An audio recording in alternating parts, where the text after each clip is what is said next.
مين فينا ما بيتمناش إن ابنه يكون من أهل الجنة أو بنته؟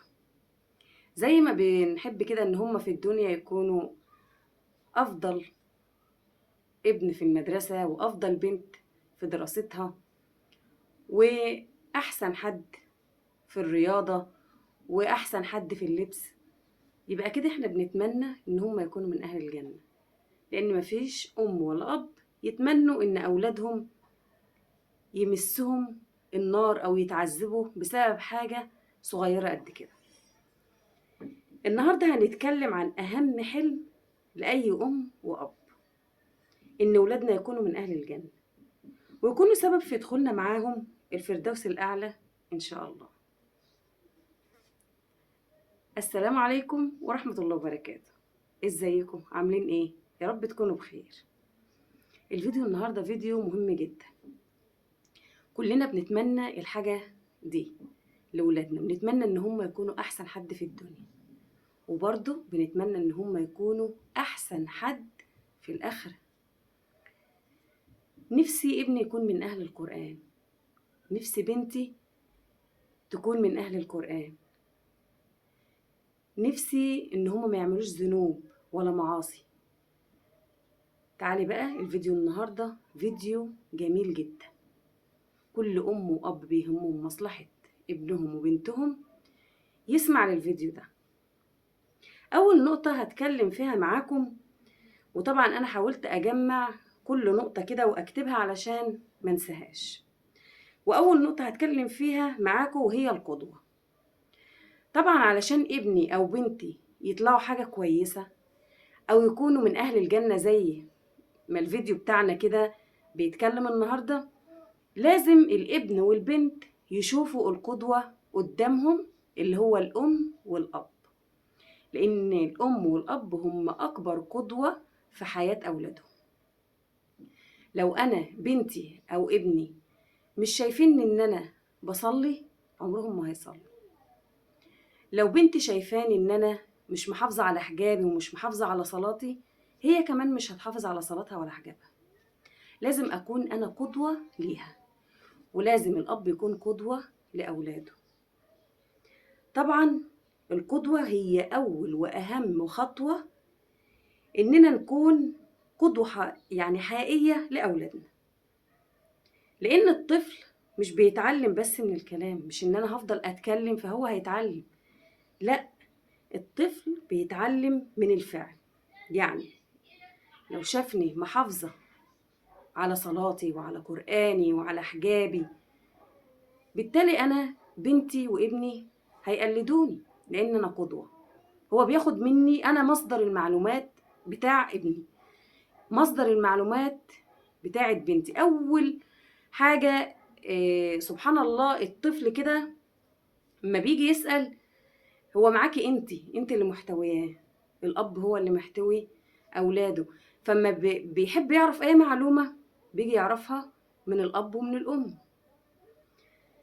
فإحنا لازم نكون قدوة لولادنا، ودي أنا شايفاها أهم نقطة في الموضوع بتاعنا، لأن زي ما ولادنا هيشوفونا إن إحنا بنعمل، هيعملوا زينا بالظبط. ما بكذبش يبقى ابني مش هيكذب، ما بختبش حد يبقى بنتي مش هتتعود إن هي تختب حد. خلاص، يعني انتي مربياها ومعوداها على حاجات معينة، فهي هتطلع على نفس الحاجات اللي هي شافتها، وشافت الأم بتعمل ايه والأب بيعمل ايه، فهي هتمشي على نفس المنهج بتاع الأم والأب. إيه طبعا كمان في نقطة مهمة، إن طبعا بنعود أولادنا في كل صلاة.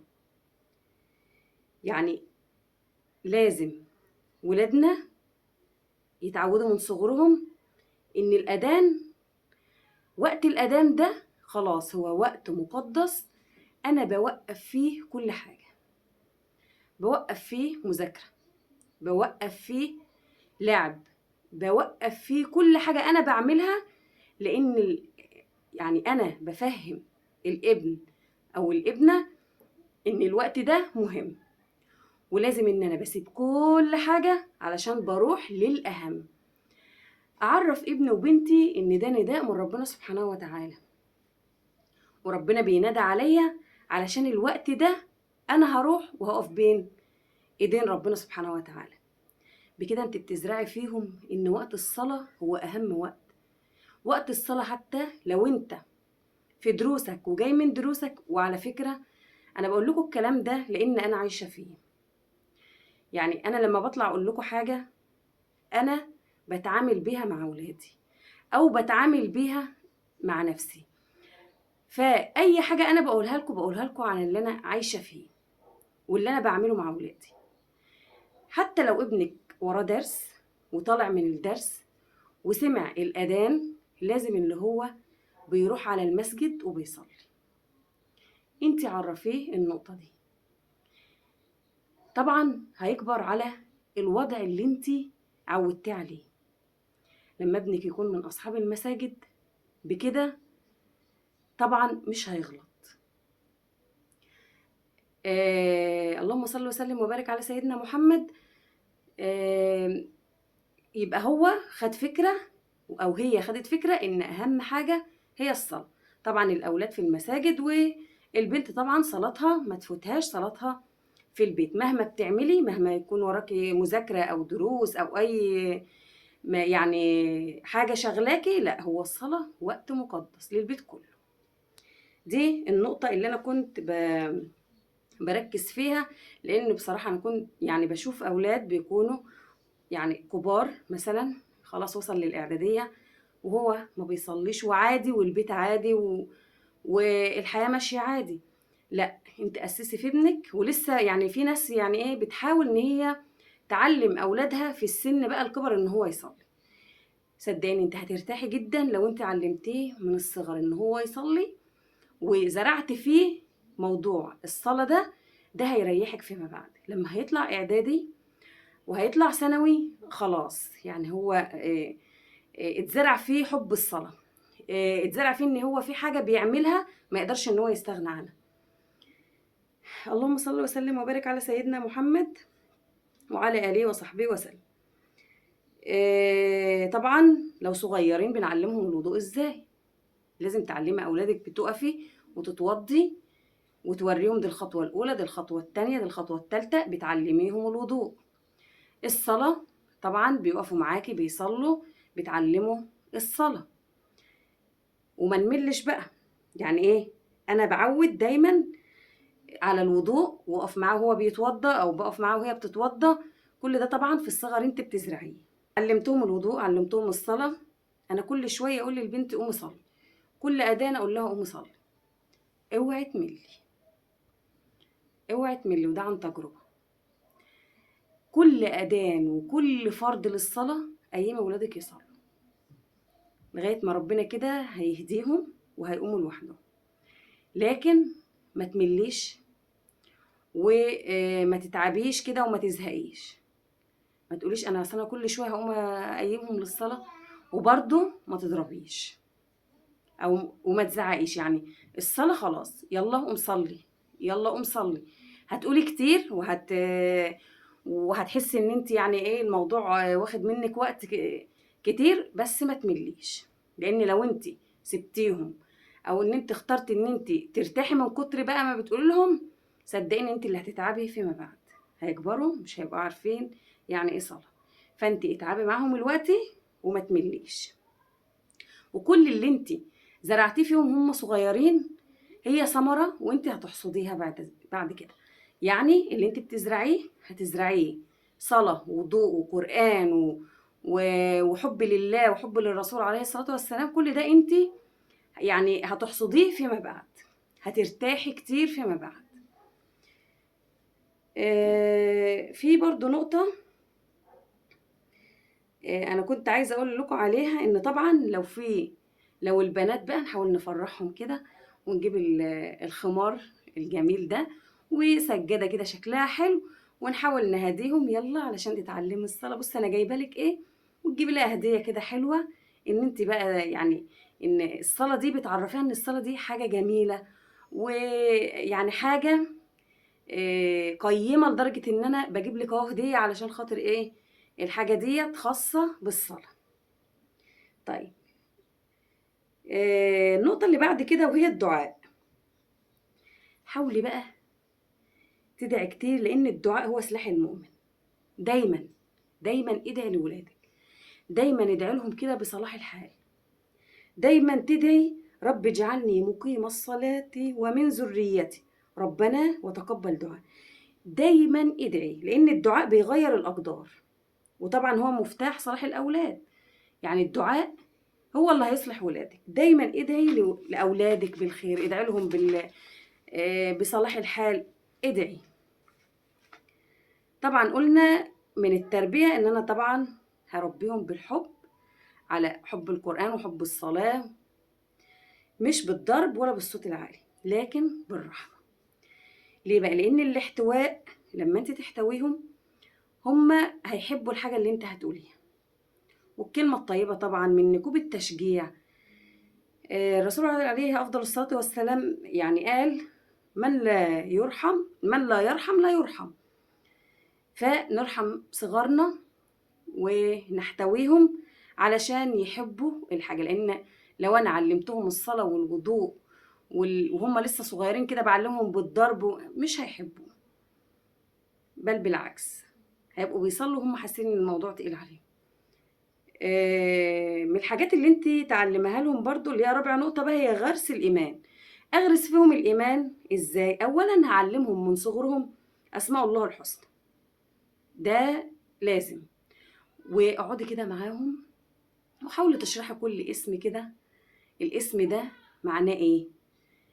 ويعني لما تفهموهم أسماء الله الحسنى، هم هيفهموا يعني ايه الله، يعني الرحيم الرحمن. وحاولي بقى تشرحي معاهم كده وتعلموا. هنحكي طبعا قصص الأنبياء، نحكي لهم عن سيدنا محمد صلى الله عليه وسلم، هنحكي عن سيدنا إبراهيم. طبعا القصص دي كلها احنا عارفينها وكلها موجودة، وهتجيبي ده يعني دليل من القرآن في عن سيدنا إبراهيم من القرآن، عن سيدنا موسى. احكي لهم القصص، هاتي لهم القصص الكرتونية اللي هي بتحكي عن الأنبياء، وخليهم يتفرجوا عليها بدل ما يضيعوا وقتهم في قصص كرتونية بيطلعوا منها من غير أي استفادة. احكي لهم عن الصحابة. ولازم يعرف إن الصلاة مش واجب بس، لكن هي طريق للجنة. الصلاة انت عشان تروح الجنة وهتشوف الحاجات الحلوة اللي ربنا هيديها لك، لازم ان انت بتصلي. طبعا ولازم تعرفيهم ان القرآن ده منهج حياة. علميهم ان القرآن هو منهج لحياتهم، وهي سبب في سعادتهم وفي نجاحهم، وان القرآن هيحفظهم. لازم كل ده يعرفوا يعني ايه قرآن. طبعا لو انت حاولت تحفظي ولادك من هم صغيرين هيحفظوا معاكي، لان الصغير يعني ما شاء الله عليهم الصغيرين بيحفظوا بسرعة. فانت حاولي بقى ان انت بتحفظي ولادك من هم لسه صغيرين. طب كبروا وانا لسه ما حفظتش، برضو احفظ ولادي، ما سيبهمش كده، ما اقولش كبروا وخلاص، لا، حفظيهم حتى لو هم كبار، ابتدي معاهم وحفظيهم. لازم يكون لهم ورد كده كل يوم بياخدوه بيحفظوه، لأن القرآن بيصلح من حال الإنسان وبيحفظه. فلو هم حفظوا القرآن سبحان الله يعني هيحفظهم. خامس حاجة بقى وهي الصحبة الطيبة. لازم ولادك تراقبي وتشوفي هم مصاحبين مين. هل الصحبة اللي هم فيها دي صحبة صالحة؟ لأن الصحبة الصالحة دي بتكون سبب في الثبات والهداية. لازم تشوفي أصحابهم مين أصحابهم. يعني افتحي كده مساحة كلام، خلي فيه مساحة ما بينك وما بين ولادك، ان انت بتتكلمي معاهم، بتعرفوا هم اصحابهم بيقولهم ايه، بيتكلموا معاهم في مواضيع ايه، علشان تبقي انت متابعة ولادك. يا جماعة اولادنا امانة قدام ربنا سبحانه وتعالى، هيحاسبنا عليها. فخلونا بقى نربيهم كده تربية ربانية، يعني نبذل اكبر جهد وكل جهدنا عشان نكون سبب في سعادتهم في الدنيا والآخرة. أتمنى طبعا لو الفيديو يكون كده عجبكم. وعلى فكرة في يعني نقاط كتيرة كده مهمة، الفيديو مهم وفي حاجات مفيدة جدا. متنسوش بقى اللايك والاشتراك في القناة وتفعلوا زر الجرس علشان يوصل لكم كل جديد. اشوفكم على خير ان شاء الله كده في فيديو جديد، والسلام عليكم ورحمة الله وبركاته.